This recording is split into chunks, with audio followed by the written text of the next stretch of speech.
প্রত্যেক দিন মানে এরকম বোঝা যায় কিছু যে গাছগুলো কাটে ফেলছে, সরকারি গাছগুলো মানে একের পর এক আমরা এই সংবাদ পাইতেছি আইসে এই যে গুড়া এই ডাইকে ঢুকে রেখে গেছে, বুঝছো?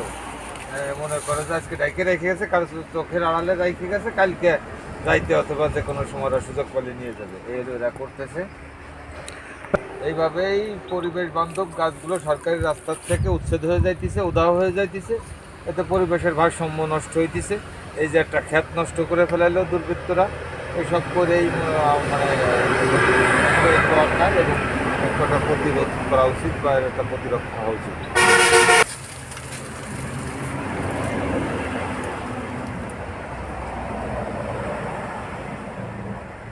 প্রশাসন তো কোনো হস্তক্ষেপ করতেছে না বা সেরকম কোনো বোঝা যাচ্ছে না। গাছ কর্তৃপক্ষ বা রোডস অ্যান্ড হাইওয়ের কোনো দেখা যাচ্ছে না। রোডস অ্যান্ড হাইওয়ের যারা মানে সাথে আছে, তাদের ওই যে গেড়াখোলা কী নাম যেন একটা ছেলের, কী নাম জানো, সে ওর সাথে জড়িত থাকতে পারে, আমার লোক মুখে এবং এভাবে শোনা গেছে।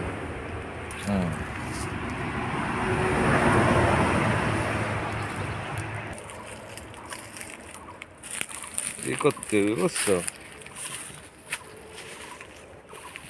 বা এই জমি হলো তার লিজ নিয়ে এলো ঘাস লাগানো, বুঝছো?